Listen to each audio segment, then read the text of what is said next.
So Mike was just here, and it got my brain going on a lot of stuff that happened when we were kids because he brought up Kevin.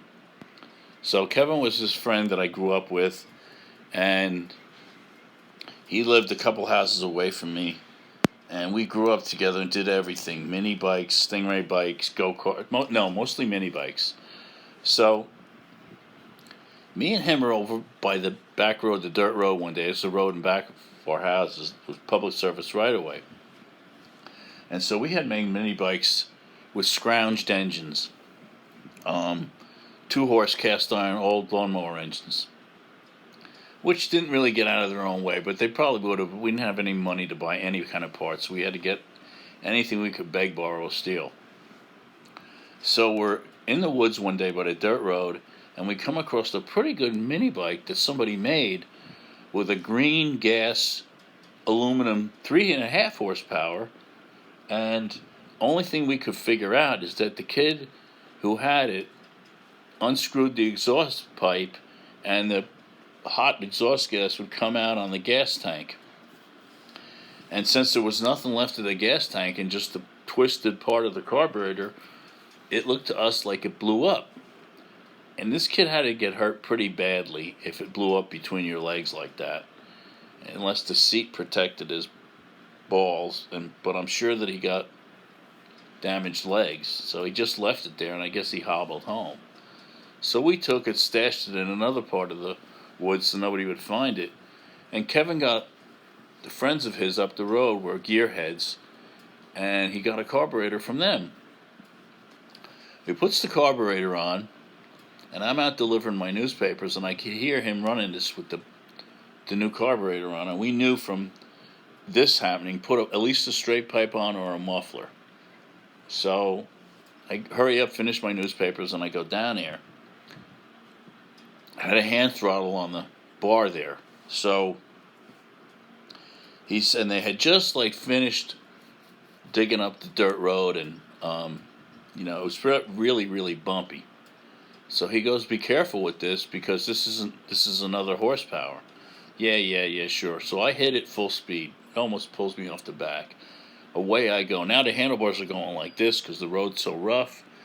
And I'm like, holy shit, what am I going to do? Because there was a barricade at the end and it was a busy road. And I knew that if I didn't pull back, I was going to hit the barricade. So I had to get up all my nerve, pull the throttle back. I pulled the throttle back. The compression was so much, I almost went up over the handlebars. So I go back at 2 miles an hour, and he's down there laughing his ass. "I told you, man, I told you." Oh, that was one thing that happened. And then we would make forts and stuff in the industrial park where Nabisco was, Sandvik Steel, Fisher Scientific, and Kodak, Lee & Perrings, Motorola.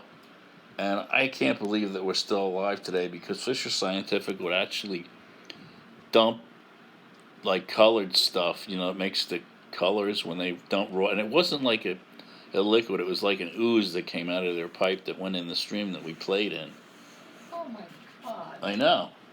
It was like the early 60s, there was no EPA or anything. Yeah. So we would go to Sandvik Steel, and they get their steel from Sweden in crates, tongue and groove crates. So we would go over there at night and take the crates and take them apart and go to the stream, which is in back of Sandvik Steel, and build our forts and stuff.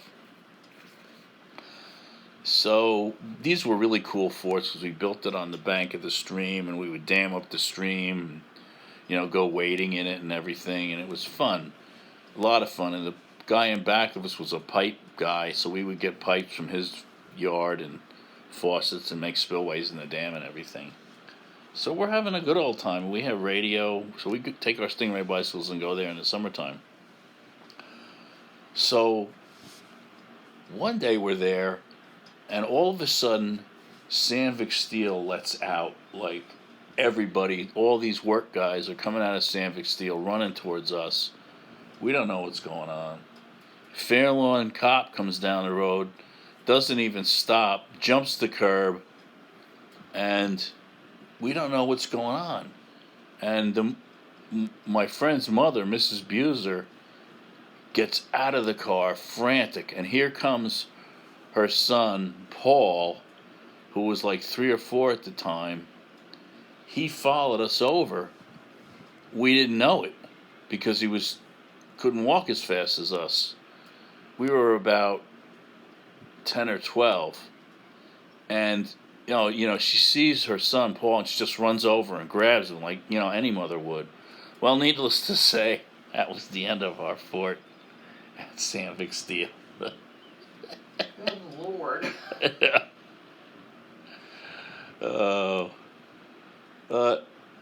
that one was in there. I just remembered that when I was talking to Mike. Mike stopped over. He stayed over for a few hours. It was really cool to see him. So, shout out to Mike. Thanks for stopping over.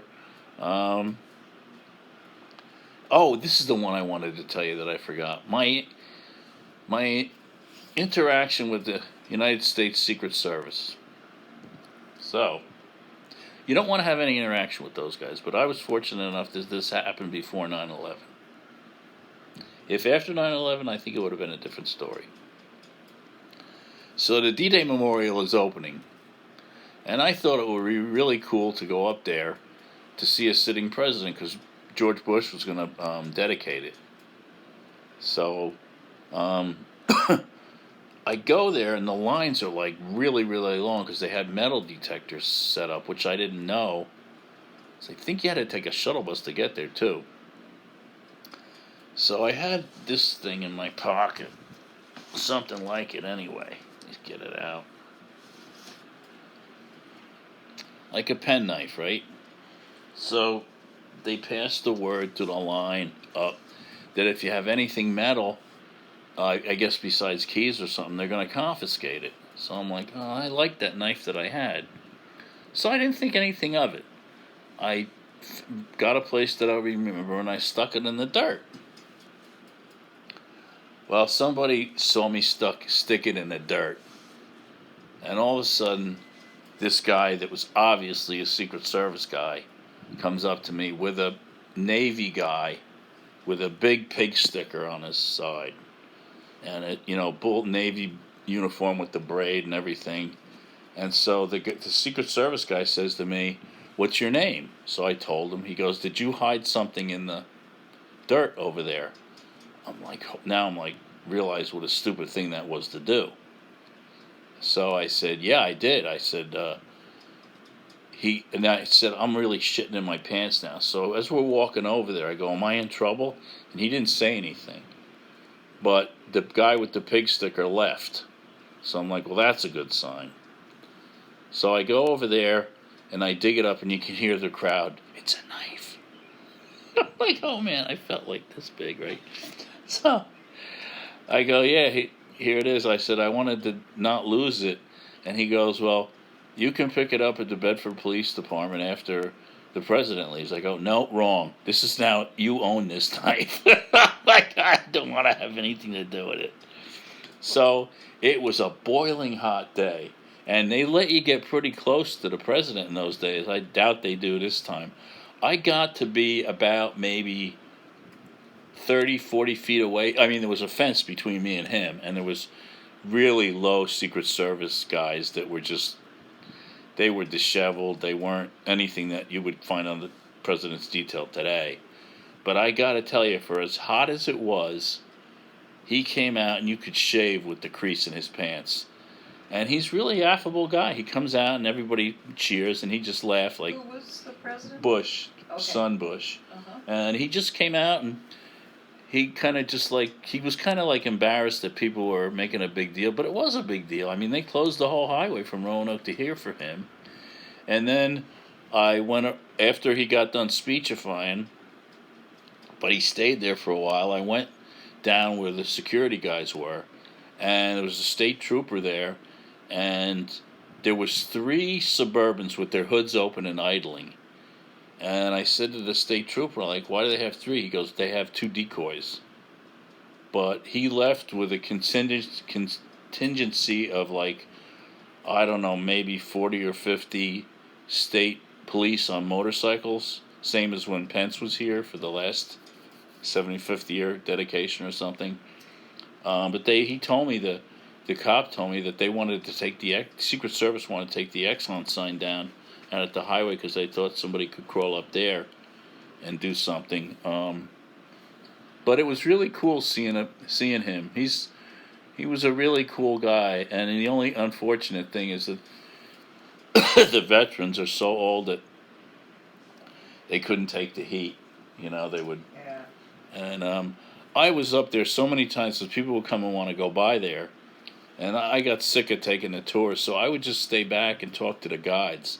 And the guides had the most interesting stuff because they've been there so long and talked to the veterans themselves that they had more stories that never made it into the history books about how the captains on the ship just did what they thought was best, like they beached the ships on purpose so they could just start lobbing the Germans in the back, and how they went parallel or perpendicular with the what they were supposed to do, so they could just lob shells in. And the clickers from the parachute guys, they parachuted in with, I think they used gliders. They glided down or they parachuted, and then they found each other with those clickers, like click, click, click, click. And then too, you heard a lot of stories on the other side when I was working for the company that maybe I'll get into it another time, but just talking to Mike, remembering so much stuff that happened when we were growing up that would never, you'd never be allowed to do it today, even if you were a kid. And the kids don't really want to do it. They want to sit in the house and play games. And okay, but that wasn't us. When we were kids, it was like the Wonder Years. We were out. If we could get out, we stayed out till the bitter last end. So, good. Thanks for visiting, Mike. Talk to you guys later.